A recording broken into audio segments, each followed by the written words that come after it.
sun comes.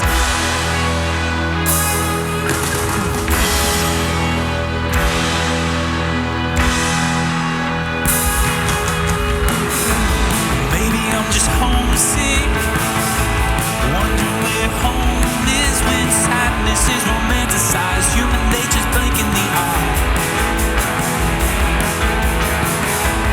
Maybe I'm just plastic, pretending I'm elastic. Increase my mental Fahrenheit, stretch me, melt me, leave me to fry. You son of a gun, been biting the bullet. Yours is the kingdom if you let me rule it. And happy pills and apathy, well, I can't be alone with me.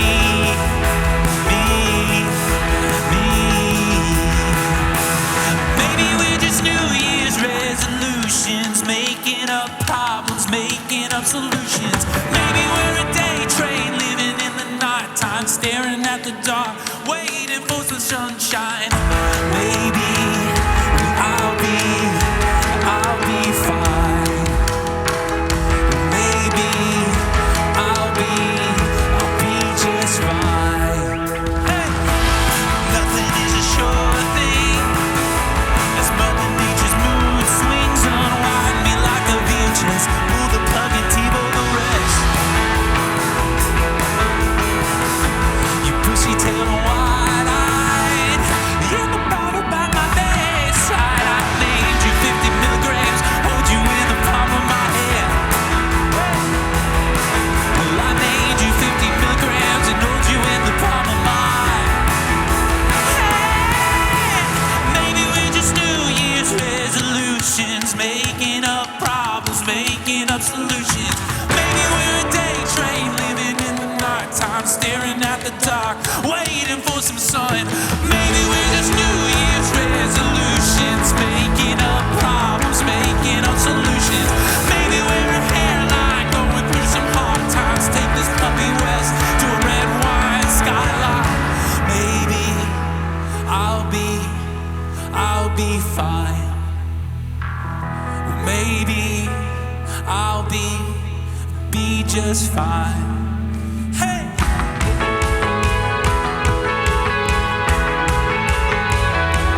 Everybody awake this morning?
Everybody's got their heart rate up. Oh man, anybody come out to the concert we held here? Yeah, it was an awesome night. And if you made it out, man, what an experience when you see a room full of people just letting all of their ego, all of their stress, all of their problems, they're just putting it down in front of them and saying, look, I'm separating myself from these things to be a part of something greater. And I hope we can take that energy we had from the concert and keep it going for a couple more songs. You guys ready? Let's do it.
Take off, for our God has overcome.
spin their dance within your breath.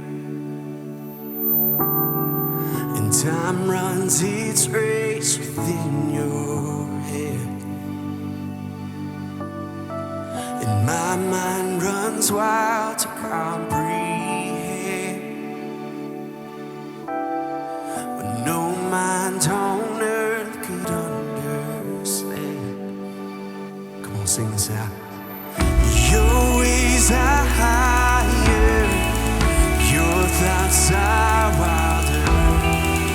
Love came like madness, poured out in blood-washed romance. It makes no sense, but this is grace. And I know you're with me in this place.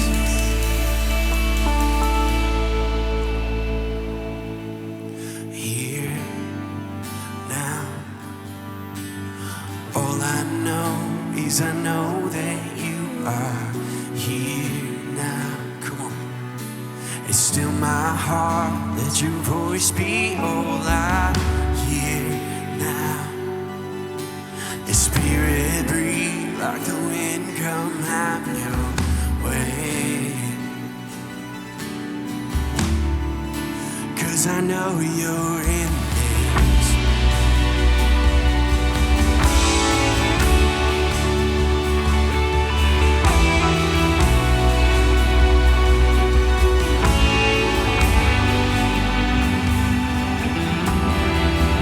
Fate makes a fool of what makes sense,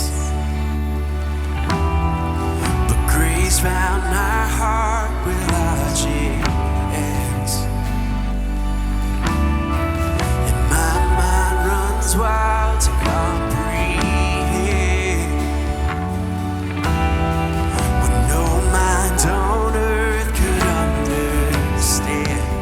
Your ways. Your ways are higher, your thoughts are wilder. Love came like madness, poured out in blood-washed romance.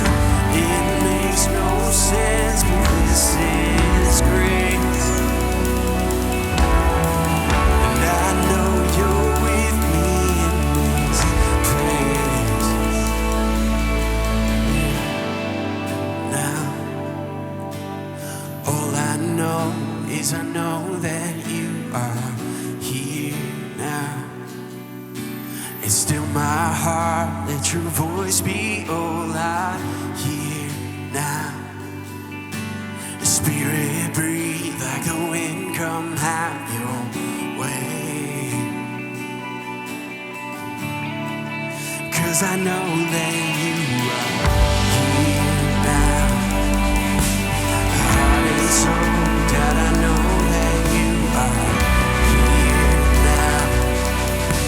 And fix my eyes on the things that I can't see now. And all I see is the glory of your name. Because I know that you are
All I know is I know that you are here now. It's still my heart, let your voice be all I hear now. Spirit, breathe like the wind, come have your way. 'Cause I know you're in this place.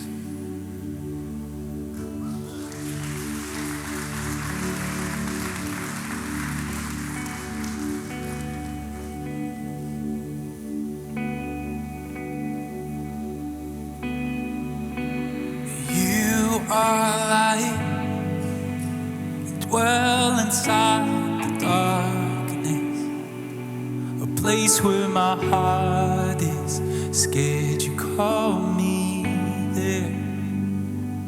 Remind my fear, your love is overcoming. In this darkness, you wanted me to know you're here. In the unknown, I've never known so much. In this mystery, we're fear's hard to love. Oh, hear my wonder, can wander away. In my restless heart, can rest inside your grace.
bless. Enjoy the rest of the service. There's definitely sacrifices we make in the moment that don't feel good that are better for us in the long run.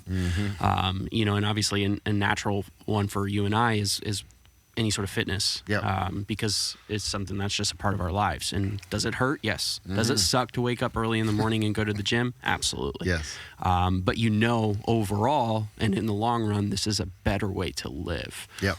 Keeping yourself healthy and in shape is a good thing. That's right. Even though it sucks in the moment. We say like the one workout you regret is the one you didn't do. Yeah. And that's true, man. Yeah. That's a well put analogy, bro.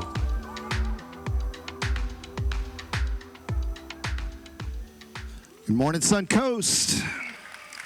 Glad you're here. I'm Dr. Troy Doucet. I'm one of the teaching pastors here at Suncoast Community. Whether you're watching via one of our live streams or live in person, thanks for being here. Just a few announcements I want to give you real quick. Right after service, every Sunday, we have one of the best teaching pastors, I think, one of the most intelligent men, Pastor Brett Watson. Y'all, give it up for Pastor Brett. Amazing man. This guy knows the scripture, and each Sunday right after church, he leads a small group called Suncoast In Depth, where he takes the sermon. We only have about 25 minutes to teach, but right behind here, those double doors, Pastor Brett leads a class where he goes deeper into the sermon content for anyone interested.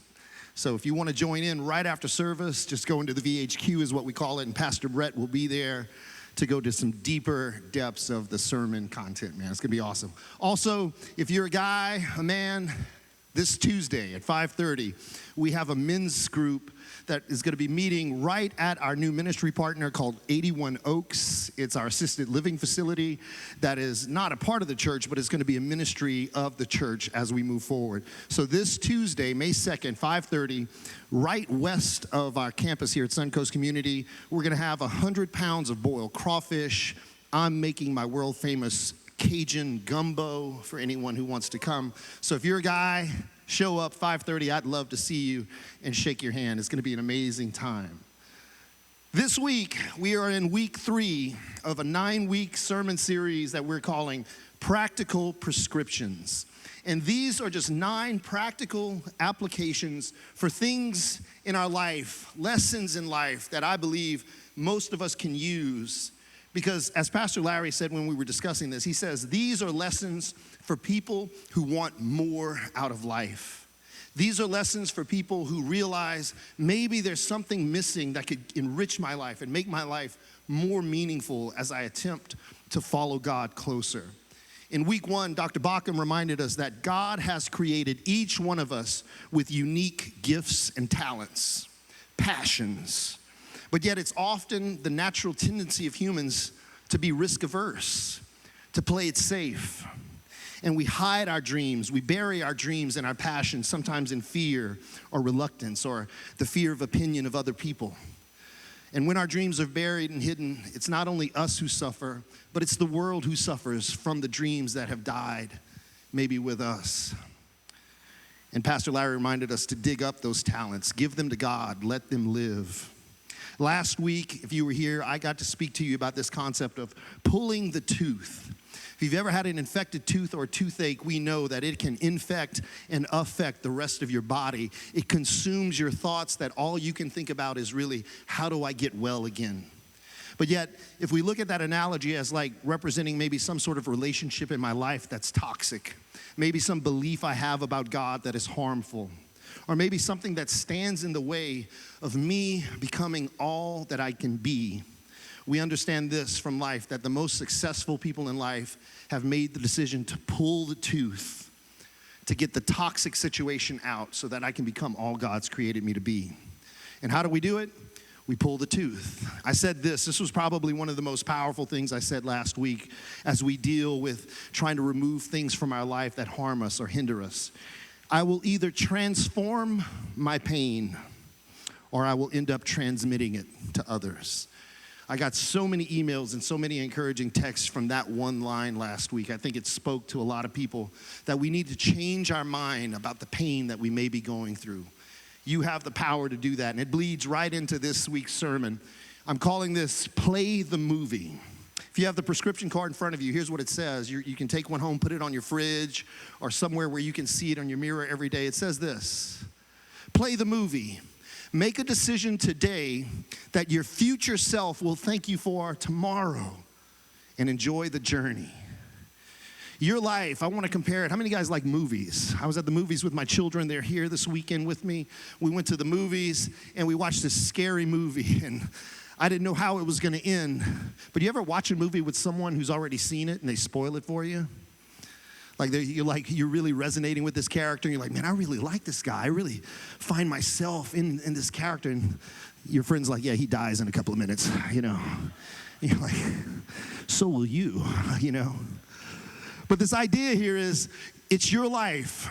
And if you don't like the way the movie is playing out towards the end, change your script. You can do it. You can change the script of your life by making better decisions today that your future self will thank you for.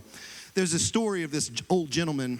Every day he'd go to the park bench and he'd sit on this bench and he'd read the local newspaper, read about local news, world news, business reports. And this young man, mid-20s, came and sat next to him one day, and he had the same paper reading. And they kind of glanced at each other. You know, when you see somebody that you kind of, you know, you're like kindred spirits, and they look at each other and they're like, what's up? I see you. And every day, he'd see this young man read the paper next to him. And he was just kind of looking at him like, man, this guy's got it. I like this kid. And then one day, the man looks over at the young man, and the young man says, excuse me, sir. Do you have the time? I see you're wearing a watch. Can I have the time? And the older gentleman looks at him and goes, heck no, I ain't got the time. In this really rough, emphatic voice. And the young man's like, I'm sorry, sir, did I offend you in any way? I just saw you had a watch on. I thought maybe you could tell me the time. And the old man goes, no. He goes, I've seen you here week after week, come here, read your paper, and you seem like a very bright, smart, intelligent young man reading, focused on world events, probably concerned about them. And if I gave you the time, then you and I would probably start talking about each other's lives, and we'd get to know each other and probably become friends. And if we became friends, you'd probably be invited over to my house for dinner. And if you came over to my house for dinner, you'd probably meet my lovely young daughter who's the same age as you, probably. And then you're a good guy, she's a nice girl, y'all probably fall in love and want to get married. And he said, I'll be danged if I let my daughter marry a man who doesn't own a watch.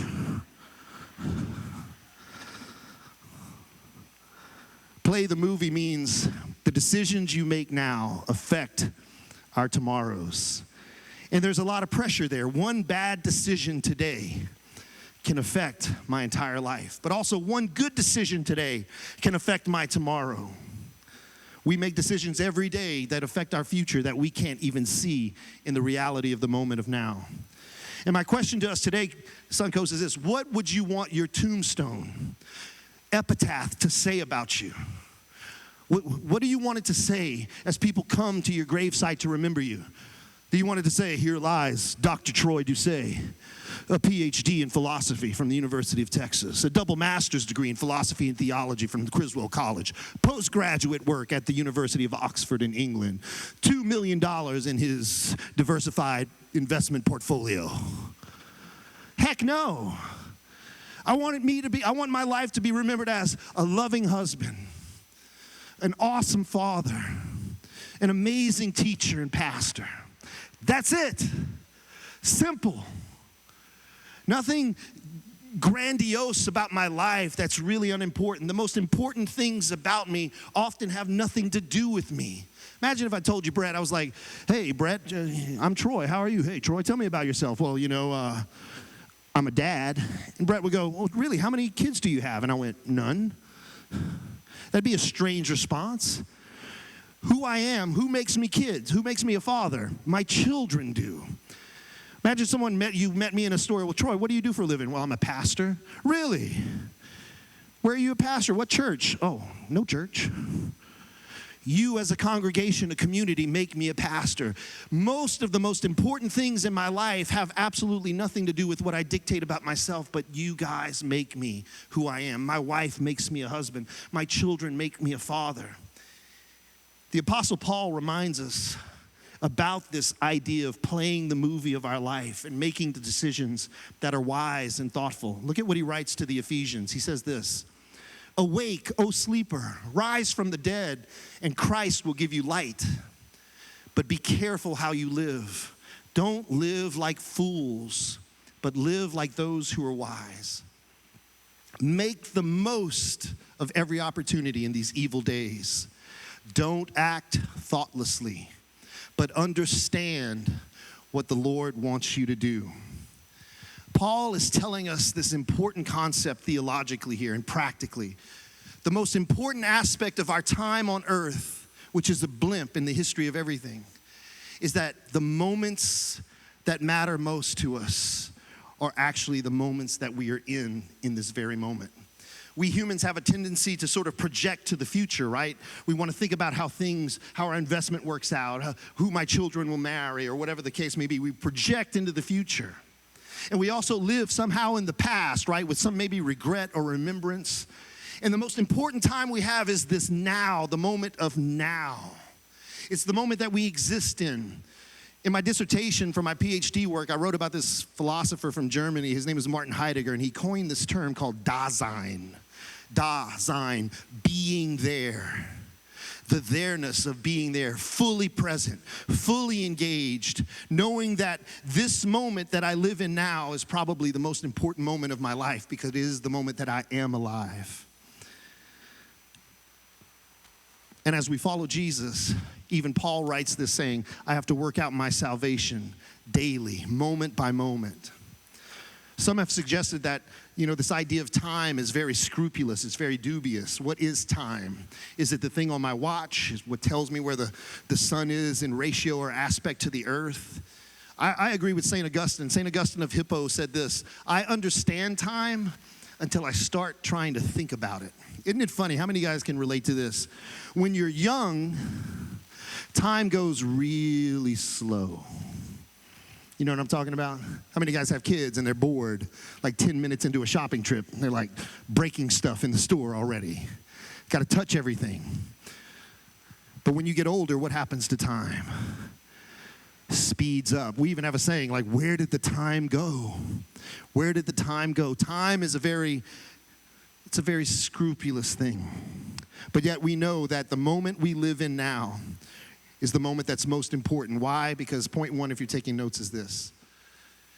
When I begin to play the movie of my life, it's when I become aware that my life is full of limitless potential. I begin to play the movie when I come to this awakening, this awareness that the moment that I am in now is full of limitless potential until the end of my life. I don't care if you're in the nursery or almost in the nursing home. Your life still has purpose and meaning and value. Zig Ziglar, I had the opportunity to watch Zig Ziglar speak about 15 years ago in Dallas. And he said this, and it stuck with me. He said, a person's passion is born when they are able to get just a glimpse of its potential in their life. Passion comes out of you seeing just a glimpse of it and its potential. Like, think about that, man. Paul writes, wake up, O sleeper, rise up from the dead. Open your eyes, play the movie, look at the trajectory of your life. Where are you projecting to? Because I want to give you a truth today, and this is a hard truth to accept. Oftentimes, our perception of our reality and how we interpret it has absolutely nothing to do with the reality that I'm living in that moment. If my perception of reality is grounded in discouragement, doubt, disbelief, in my passion and abilities, then my projection towards the future will mirror the perception of the present. It's going to paralyze me from moving forward. The truth is, at some point in your life, if you haven't already, you will face something that will make you question everything you thought you did right. I believe humans haven't truly lived until you have failed so horribly and fallen so deeply, you don't know that you'll ever stand back up. And that type of discouragement, anyone ever been discouraged in your life? The difference between a warrior and a weakling is how we perceive discouragement. It is discouragement that turns a strong man into a weak one. And here's what I want to tell you guys. As the movie of your life plays out and you face challenges, you face hardships, you face all of these mishaps, those things will either be the excuse you talk about as to why you didn't make it, or those same hardships and trials and tribulations will be the examples you use to teach about when you do. It's your choice. You've got to rise up, awaken like Paul said, and recognize that your life right now, in this very moment of your existence, is still full of potential. Play the movie. Get a glimpse of that potential you have, and don't sit on the bench anymore with doubt and fear. If I could just see a glimpse of the potential God has given me, it will ignite and incite in me, I'm getting off the bench. I remember I loved basketball. I still love basketball. I'm just a little out of shape to play it these days. But I remember 8th grade, I went up to the high school basketball coach. I was playing for the JV team, was really doing really well. I scored a lot of points. I was an offensive machine in 8th grade. And I went up to the high school coach and I said, hey, coach, can I try out for the high school team? He said, absolutely. Come run with us. So I tried out, made the high school team, 8th grade year. First 10, 15 games, guess how much playing time I got? 0. Doesn't matter. I was there. But then all of a sudden, flu season hits. Knocked out over half of our basketball team. Coach comes to me, goes, Doucet, you're in. Squeeze me. You're in. Everybody's sick. We got to play St. Edmunds tonight. St. Edmunds was our crosstown sort of rivals. And I was like, Coach, I play JV. I'm just here to learn and to grow. And he's like, you're in. Gets in. 8th grade, I thought I was having a heart attack. I'd get the ball and I'd be like, travel, let's go this way. And I remember I'd get the ball, I'd pass it. I'd get it, pass it. I was so nervous. We go into halftime, we're losing by 8 or 9 points, and coach walks up to me and goes, are you ever going to shoot the dang ball? You can shoot, Doucet. You can shoot. You're a great shooter. You can dribble. You can drive. Do what you do, but take it to the next level. You have potential.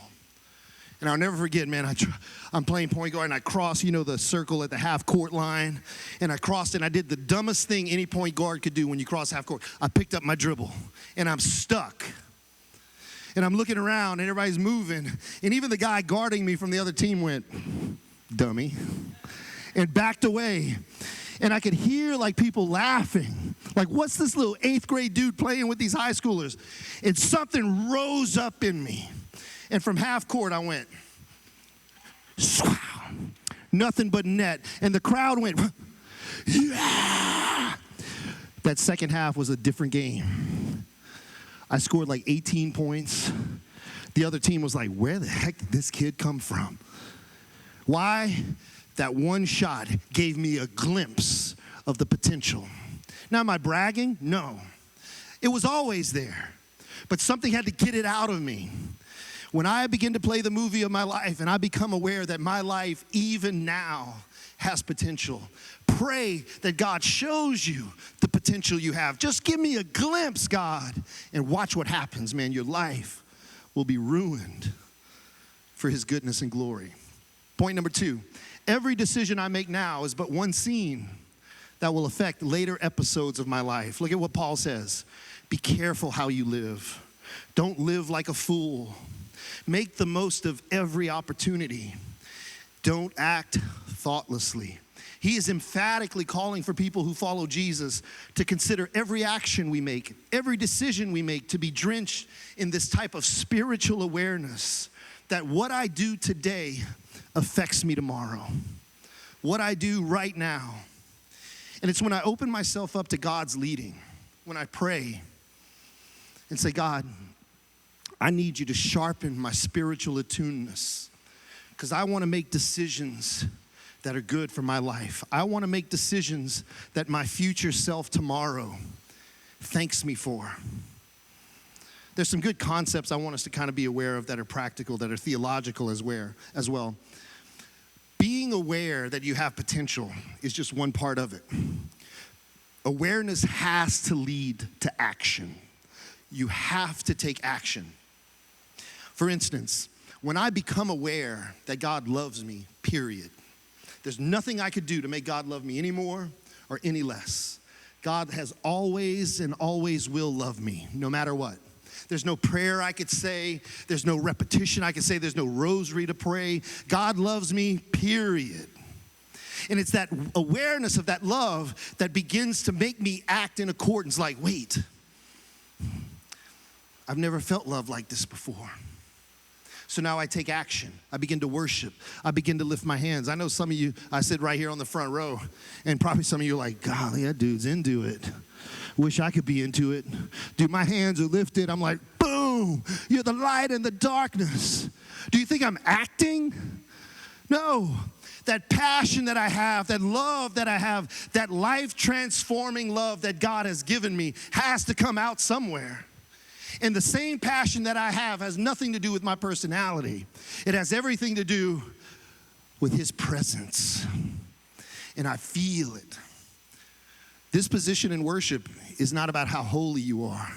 It's about how holy He is. And that's the difference. So I want to challenge you. Make a decision today that will affect your life tomorrow. And here's a good one. During worship, God, you're amazing. You're awesome. And watch what happens. Watch what happens. Awareness leads to action. Why? Because awareness is when I see a need, but action is when I meet the need. But I want you to write this down in your mind. Awareness is crippled if you don't act. And action is always blind if I'm not aware. We need to be aware and take action. I remember this. My dad's probably watching. Sorry, Dad, I gotta throw you under the bus here.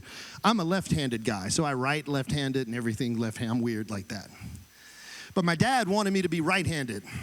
So I remember when I was young, we'd play baseball, and my dad's right-handed, so he had a glove that went on the left hand so he could throw with what? The right hand. So he tried to teach me how to see, even that looks weird. Like I can't throw with my right hand. So what I learned how to do because of my dad, I'd put the glove on my left hand, I'd catch the ball, and I'd take the glove off, and I'd throw the ball with everything with my left hand. I was really like a one-trick pony or a one-arm pony. So my dad signs me up for Little League Baseball. I'm like maybe 5th grade, 6th grade. And I go out and the coach says, hey, Doucet, go in the left field. And I get out there, got my glove on, and they hit a ground ball. Boom, I pick it up, take the glove off, throw it. My coach is like, what the heck's wrong with this kid? So my coach was left-handed. He's like, Troy, try this. So he puts the glove on my right hand so that I could catch with my right and throw with my strong hand, right? I have never caught one ball with this hand. Puts me back out in left field. Boom! My friend Chris Cormier, my friend on my baseball team, pops a pop fly to me in left field. Boom! The ball hits me right in the mouth. Huge pop fly. I'm trying to catch it with this sort of, crazy arm that I've never caught a ball. It hits me, it knocks me out cold. I wake up on the bench, all my friends are around me like, is he alive? My mouth is swollen and blue and bloody from that ball hitting me. I never played baseball after that again. Until I became a youth pastor in Dallas, and all these guys were like, hey bro, you're pretty athletic, come play softball in the church league. Superstars in church league, right? And I was like, I don't play baseball. It's softball. I don't play that either. They're like, come on, dude. I was like, dude. I tell them this story, and they're like, well, you could just pitch. The pitcher doesn't do anything. I said, okay. So I put the glove on my right hand, and I said, if a fly ball gets hit up to me at the pitcher's mound, I will not catch it. I will not. And they were like, okay, dude, we got you, weirdo youth pastors. Kid you not, second or third game, I pitch. Boom, pop fly, I went. And the ball hits the ground. And they're like, wait, he was serious. He was serious. And from that moment on, they were not only now aware of my sort of disability, they had to take action. And so the game plan was like, Phil, you're on first base. Any pop fly to Troy, you get it. We have to be aware, but also take action. And my team had to do the same thing. And we as followers of Christ have to do the same thing. We have to be aware of our potential. Ask God to give us a glimpse of that potential and then take action. See, I know some of you, like me, my wife and I, we talk all the time. We're always in the community, and I'm always striking up conversations. And I'm always inviting people to church. And I know there's some of you in here who feel like a reluctance to do that because you're like, what are they going to say? But something has prompted you to think that anyway. Imagine if every one of us invited one person to this life-changing experience at Suncoast. We'd be jam-packed every weekend of this true message of God's unending, unconditional love. And I know without a doubt, not everybody's called to teach. Not everybody's called to preach. But you know what we're all called to do? Reach. Now you're aware, take action. And watch the movie of your life unfold. Last point today. Point number 3. I said this last week, and I'm going to say it again. As the movie of my life plays out, if I can see the invisible, I can achieve the impossible. Paul teaches us that through making wise decisions and playing out the movie of our life with this sharpening daily understanding of God's presence in me, that I can come to understand what God wants of my life. What does this mean? Proverbs 29 says this, where there's no vision, people perish. That word vision there means to see what is not based in your moment of reality now. It means to see beyond what I can see. It means to see the end of the movie before it actually ends. And it says, if there's no vision like that, then people perish. It's not like this death. It's not like I'm going to physically die. But the Proverbs writer says, if I don't have a vision, if I can't see beyond my pain, if I can't see beyond my trial, even if I can't see beyond my comfort and convenience, then I'm going to end up living this life that's sort of meaningless. And that can be a kind of death in and of itself.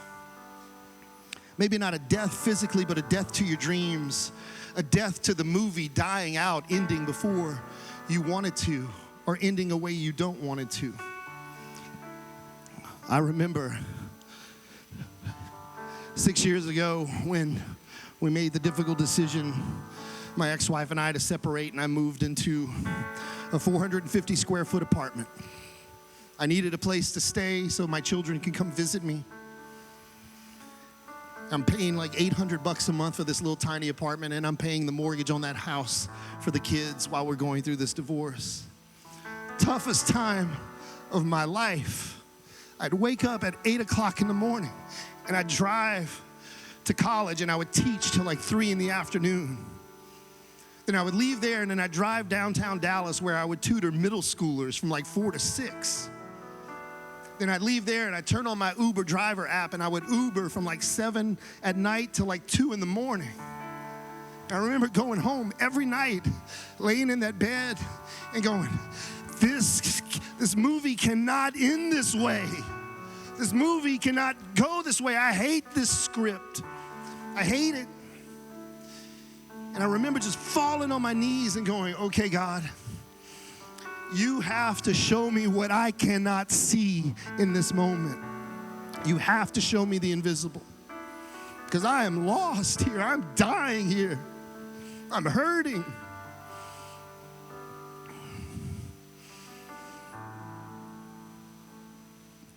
I just remember like encouraging myself, telling myself, it's gonna be okay. It's gonna be okay. And do you know that I made every moment count with my children so that they could recount every moment?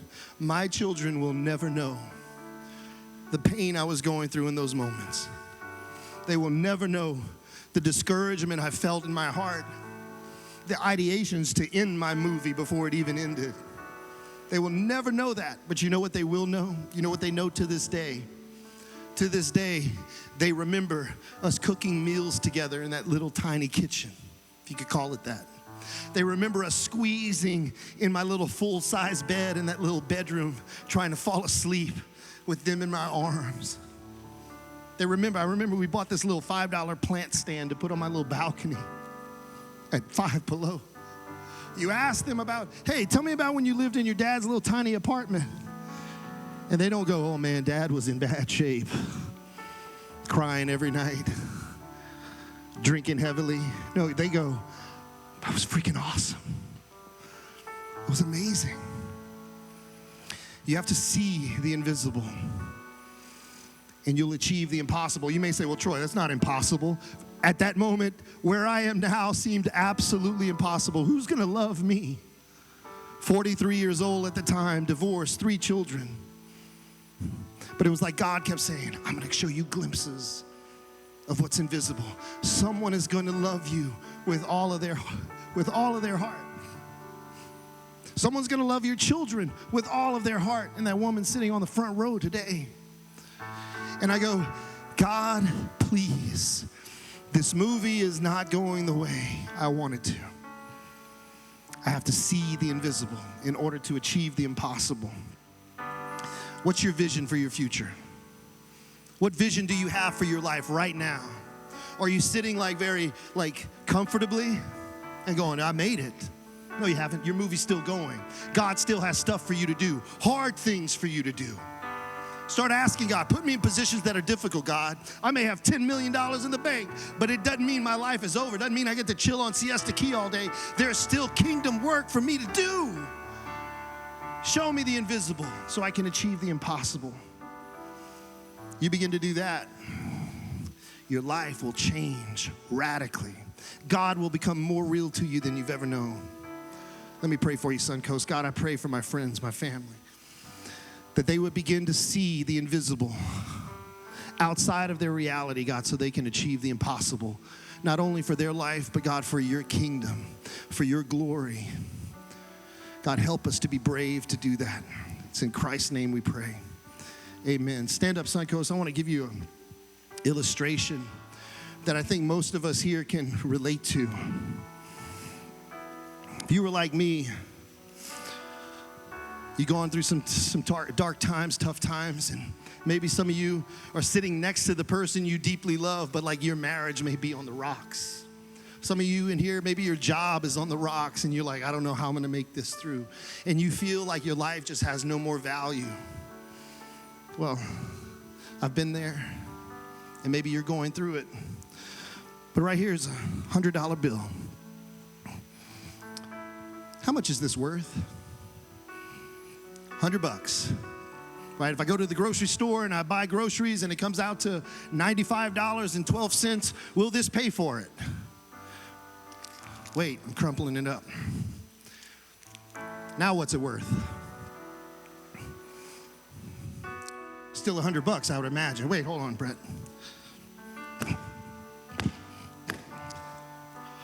I've just stomped it, got it all dirty. What's it worth? Spit on it. Toss it aside. What's it worth?